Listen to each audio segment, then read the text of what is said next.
Sir, this situation, I think it refers to that the wealthy and academically bright students, they chose to study at the large British or American universities to get the Okay, overseas degree. So this is a situation that has changed. okay. Mubashir Javed, मैंने open कर दिया. Mubashir Javed, you are the co-host also. Give the answer.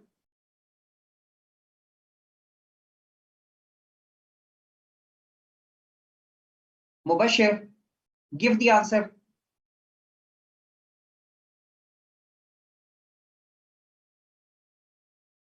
जो लोग मुझे chat box में जवाब दे रहे हैं, आई वुड प्रेफर कि वो मुझे वॉइस पे जवाब दें.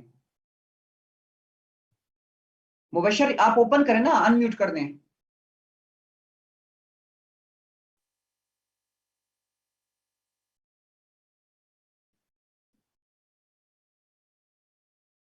जी Mubashar.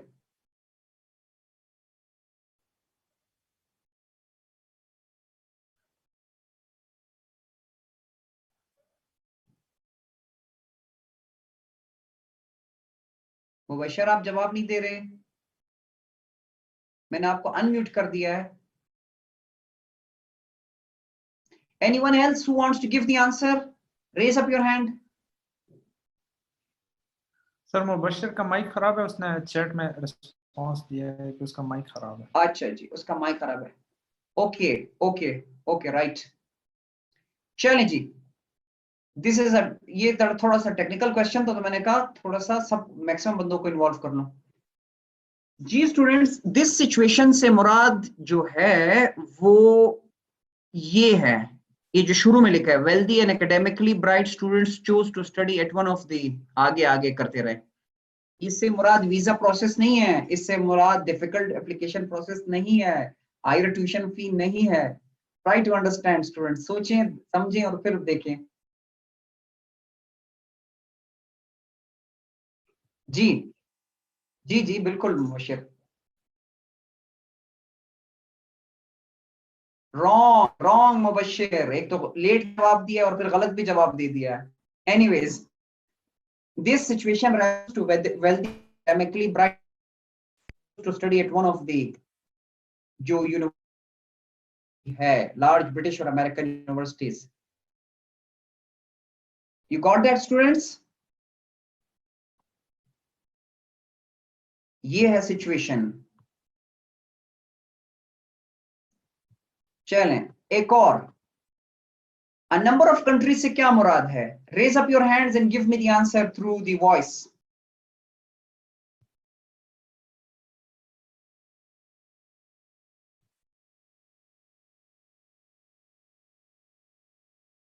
Aksa, the floor is open for you. A number of countries से क्या मुराद है? Unmute So करें. the different number of countries is given in the passage like New Zealand, South Africa, and Netherlands and Japan. Netherlands भी है इसमें, 4 countries हैं. Yes, sir. Yes, sir. अच्छा चले जी, आपने कहा, आप दोबारा नाम बताएं ताकि हम नोट कर लें. New Zealand, New Zealand, South Africa, Netherlands, and Japan. Okay 4 countries. Okay okay right. Asma Roman, what do you से? नहीं थैंक यू. पानी थोड़ा. तो एक इसका मतलब वो कंट्रीज हैं जो ये ट्राई कर रहे हैं कि जो स्टूडेंट्स हैं वो उनको ज्यादा से ज्यादा स्टूडेंट्स एनरोल कर सकें. वो सर ये उन कंट्रीज को रेफर कर रहा है जो ये ट्राई कर रही हैं कि वो स्टूडेंट्स को अट्रैक्ट करें अपनी तरफ. यहाँ पे कौन सी number of countries? Countries sir, number of countries हैं सर. यहाँ पे तो इन्होंने जस्ट 4 की एग्जांपल दी है. तो कौन से 4 हैं उसमें? देखें, एक तो ब्रिटिश है, एक अमेरिकन है, 2 ये हो गई. New Zealand, South Africa, Netherlands and Japan, ये 4 ये हो गई. ये तो 6 बन गए. तो कितने? सर 6 लेकिन हैं, 4 हैं. सर इनके अलावा और भी तो होंगे ना. अच्छा, आप इससे भी बाहर जा रही हैं आप, माशाल्लाह. आप इससे भी एम्बिट से भी क्रॉस कर दिया आपने. नहीं नहीं, बाहर नहीं जाना, जवाब है. सर फिर इसमें यही 4 कंट्रीज हैं जो उन्होंने मेंशन किए हुए हैं. 4 yes. 4. 4 okay जी. जी student, someone else who wants to give answer to this question, raise up your hand. You have open forum.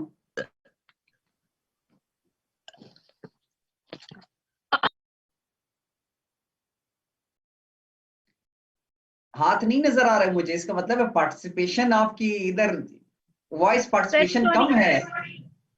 Sir 6 countries हैं। 6 countries. Okay, Siddiqa, you give the answer. Sir, hello. Okay, 4 countries हैं। और बताएं, Siddiqa, you tell me how many countries? Sir, ये countries जो degree offer कर रहे हैं international students को, that include जो इसके अंदर रेफर कर रहे हैं New Zealand, South Africa, Netherlands, Japan. 4 यानी कि और okay, नहीं उसके नॉन एंग्लोफोन कंट्री भी। 5। Sir, 4 countries है. Number of countries refer to 4 countries. South Okay, Africa, anyone? Netherlands, Japan. Good. Or someone else? Good, good. Open class है आपके लिए. Give me the answer. Actually, ये refer कर रहा है कि अपार्ट फ्रॉम अमेरिका और ब्रिटिश जो 4 कंट्रीज और बताई गई है वो है, मतलब अमेरिका और Very ब्रिटिश को good. निकाल के फिर उन्होंने नाम दिए हुए। Very good.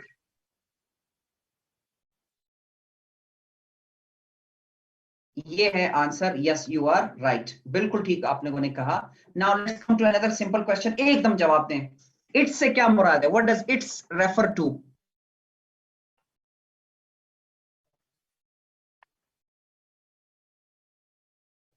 वॉइस पे जवाब दें।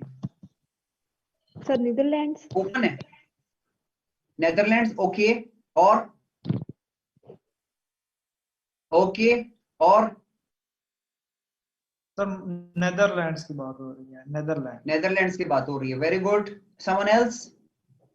जी सर नेदरलैंड की बात हो रही है। क्या बात है, good, very good students, very good students, good participation, I like it. The Netherlands की बात हो रही है, इट्स से मुराद द नेदरलैंड्स से के हवाले से बात हो रही है। अच्छा जी स्टूडेंट्स, अब आप लोगों ने देखी इस चीज, ये देखा आपने, ऑब्जर्व किया कि बेसिकली होता ये है कि आप बाज़ औक़ात वो ओरिजिनल पूरे सेंटेंसेस या वर्ड्स नहीं लिखे जाते, बल्कि उसका रेफरेंस दिया जाता है।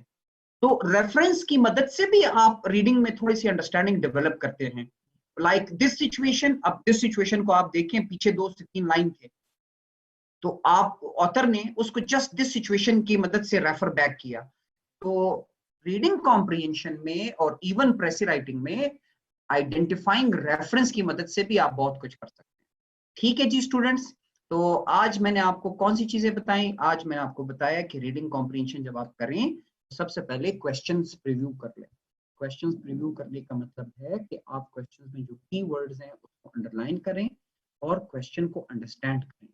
और जब आपने क्वेश्चन को अंडरस्टैंड कर लिया है तो फिर उसके बाद आप जब पैसेज पढ़ते हैं तो आपको उसका आंसर दिखना या आप उसको पिक करना शुरू कर लेते हैं। ठीक है जी, तो कभी भी पैसेज शुरू में ना पढ़िएगा, पहले क्वेश्चंस को प्रीव्यू कर लें।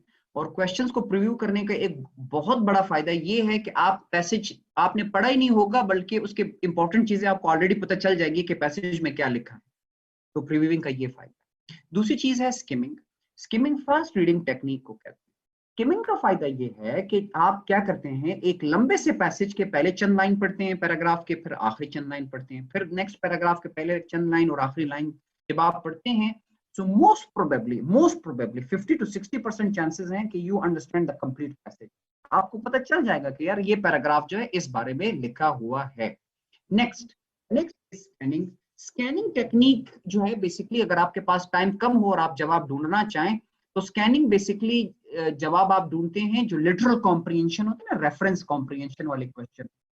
Any question whose answer is in the passage, उसको आप जवाब ढूंढने के लिए आप स्कैनिंग टेक्निक अगर चाहें तो इस्तेमाल कर सकते हैं। Scanning is a fast reading technique wherein you read fast and quickly in order to find out the specific information। आपको कोई और इंफॉर्मेशन नहीं चाहिए होती बल्कि स्पेसिफिक इंफॉर्मेशन चाहिए होती है। जब आपको स्पेसिफिक इंफॉर्मेशन मिल जाती है देन यू स्टॉप, फिर आप स्लो रीडिंग करना शुरू करते हैं and try to get the complete idea. सही है। Next is the next technique you should use is paraphrasing. Paraphrasing ये है कि जब भी आप आंसर लिखें तो आंसर जो है आप अपने अल्फाज में लिखें। मैसेज वही हो जो ओरिजिनल है, कंटेंट मेंशन है पैसेज में, लेकिन आप अपने अल्फाज में लिखें। तो पैराफ्रेजिंग के लिए 2 चीजें जरूरी है। The first thing is in depth understanding. आप उसको समझें, जिस सेंटेंस को आपने पैराफ्रेज करना है पहले उसको समझें, अगर समझ नहीं आ रही तो उसको पीसेस में ब्रेक कर लें, यू विल अंडरस्टैंड दैट।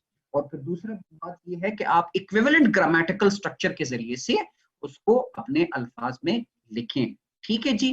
और फिर identifying the structure of the paragraph, उसका मतलब ये है कि आप इसको भी देखें, अगर यू फील लाइक यानी पहला पैराग्राफ किस चीज के बारे में, दूसरा पैराग्राफ किस चीज के बारे में, उससे भी आपकी ब्रॉड अंडरस्टैंडिंग डेवलप होती है। And by the way students, for your great information, ये सारे जो टिप्स मैंने अब आपको बताए, they all can be used in प्रेसी writing. प्रेसी writing से भी अगर आप इसको इस्तेमाल करें तो प्रेसी राइटिंग में भी ये जो छोटे छोटे टिप्स मैंने बताए या स्किल्स बताए, इसकी मदद से आपको बड़ा फायदा होगा in understanding the passage, in understanding you see what is in front of you. तो ये तो थी छोटी छोटी आपके पास टिप्स। और last but not the least is lifting. Lifting मैंने आपको कह दिया है, कम से कम अल्फाज लें, बल्कि ना होने के बराबर लें, और आप हमेशा आंसर उसी टेंस में लिखें जिस टेंस में पूछा गया है, और ओरिजिनल पैसेज से कम वर्ड्स लें और उसको आंसर करें। With this we finish the reading comprehension passage. अगर आपका ओवरऑल कोई क्वेश्चन है तो आप मुझसे पूछ सकते हैं, but then I'm just going to go for one short exercise.